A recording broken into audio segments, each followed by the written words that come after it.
Baik, Assalamualaikum warahmatullahi wabarakatuh. Perkenalkan, saya Saadia Julianti dengan NIM 14012200037 dari Program Studi Ilmu Komputer Universitas Bina Bangsa. Nah, pada kesempatan ini saya akan mempresentasikan makalah yang berjudul Etika dalam Pengembangan dan Penggunaan Software tentang plagiarisme kode versus hak cipta, intellectual property, dan lisensi software. Nah, latar belakang pemilihan tema ini adalah tentang pengembangan teknologi informasi yang semakin pesat, membuat penggunaan software menjadi bagian penting dalam kehidupan sehari-hari. Dalam proses pengembangan software ini, penggunaan source code dari pihak lain sudah menjadi hal yang sangat umum, terutama melalui platform seperti GitHub, GitLab, dan Gitbucket. Pada pengembangan pemanfaatan software dan open source, dapat mempercepat proses pengembangan, mengurangi biaya, dan meningkatkan kualitas aplikasi. Namun di balik manfaat tersebut muncul berbagai permasalahan etika dan hukum, seperti plagiarisme kode, pelanggaran hak cipta, serta ketidakpatuhan terhadap lisensi software. Nah, berdasarkan latar belakang tersebut, terdapat beberapa rumusan masalah yang akan dibahas, yaitu pertama, apa saja prinsip etika profesi yang relevan dalam pengembangan software. Yang kedua, bagaimana konsep hak cipta dan lisensi software. Yang ketiga, apa saja bentuk pelanggaran etika yang berkaitan dengan plagiarisme kode. Yang keempat, bagaimana dampak hukum, sosial, akademik, dan profesional dari pelanggaran tersebut. Dan yang kelima, bagaimana rekomendasi penerapan etika penggunaan software bagi mahasiswa maupun profesional teknologi informasi. Selanjutnya, pada tinjauan pustaka dijelaskan bahwa etika profesi teknologi informasi merupakan seperangkat prinsip moral yang mengatur perilaku profesional dalam bidang komputasi dan teknologi informasi.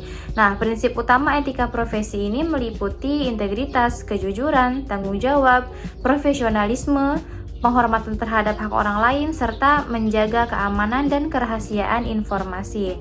Nah, selain itu, profesional di bidang teknologi informasi komunikasi harus mematuhi kode etik yang direkomendasikan oleh organisasi profesi seperti ACM, IEEE, dan Epticom. Nah, kode etik tersebut itu menekankan pentingnya penghormatan hak kekayaan intelektual, menghindari plagiarisme, menjaga kualitas software, serta bertanggung jawab terhadap dampak teknologi yang dikembangkan. Sedangkan dari sisi hukum, perlindungan software di Indonesia ini diatur dalam Undang-Undang Nomor 28 Tahun 2014 tentang hak cipta. Nah, program komputer termasuk karya yang dilindungi oleh hukum. Selain itu, terdapat juga di Undang-Undang ITE dan Undang-Undang Perlindungan Data Pribadi yang mengatur penggunaan teknologi informasi serta bertanggung jawab. Nah, makalah ini juga membahas beberapa jenis lisensi software open source yang digunakan. Pertama adalah lisensi MIT. Nah, lisensi MIT itu memberikan kebebasan penggunaan dan modifikasi dengan syarat tetap mencantumkan hak aslinya. Yang kedua adalah lisensi GPL. Nah, lisensi GPL itu mewajibkan hasil modifikasi tetap bersifat open source dan menyertakan source kodenya. Yang ketiga adalah APICE lisensi. Nah, APICE lisensi ini memberikan perlindungan tambahan terhadap hak paten. Dan yang keempat adalah BSD lisensi yang bersifat fleksibel untuk penggunaan komersial maupun non-komersial. Selanjutnya saya akan membahas pentingnya atribusi dalam penggunaan kode open source. Nah, atribusi itu adalah pemberian pengakuan kepada pencipta suatu karya dalam konteksnya perangkat lunak. Atribusi juga dapat dilakukan dengan mencantumkan nama pembuat, sumber repositori, serta lisensi yang digunakan. Pemberian atribusi ini merupakan bentuk penghormatan terhadap karya intelektual orang lain dan bagian penting dari etika profesi.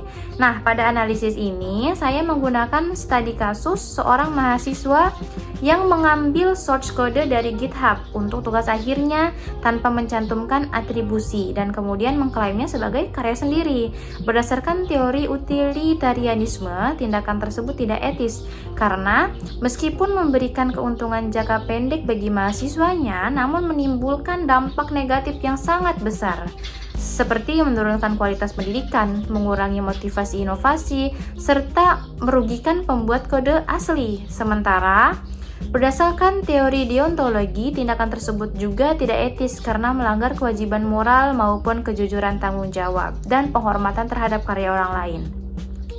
Selain itu, saya juga membahas kasus pelanggaran lisensi open source yang ada di dunia industri. Misalnya, perusahaan yang menggunakan software berlisensi GPL untuk produk komersial tetapi tidak membuka source kode hasil modifikasinya. Nah, tindakan tersebut dapat dianggap sebagai pelanggaran lisensi, pelanggaran hak cipta, dan pelanggaran etika profesional. Dampak dari pelanggaran etika ini sangat cukup luas. Pertama, bagi mahasiswa dapat menyebabkan sanksi akademik, menurunkan kompetensi, dan merusak integritas pribadi. Sedangkan bagi institusi pendidikan dapat menurunkan reputasi dan kepercayaan masyarakat. Sedangkan bagi perusahaan dapat menimbulkan risiko hukum, kerugian finansial, dan hilangnya kepercayaan pelanggan maupun investornya. Sedangkan bagi dunia masyarakat, pelanggaran etik dapat menghambat inovasi dan menciptakan ketidakadilan terhadap para kreator softwarenya. Sebagai rekomendasi, terdapat beberapa langkah yang dapat dilakukan untuk mahasiswa. Penting memahami lisensi software sebelum menggunakan kode, selalu mencantumkan atribusi, serta menghindari plagiarisme untuk kampus. Perlu diadakan pelatihan etika digital, penggunaan alat deteksi plagiarisme kode, dan penyusunan kebijakan akademik yang sangat jelas. Sedangkan untuk industri diperlukan audit lisensi software dan pelatihan terkait hukum hak cipta bagi para developer.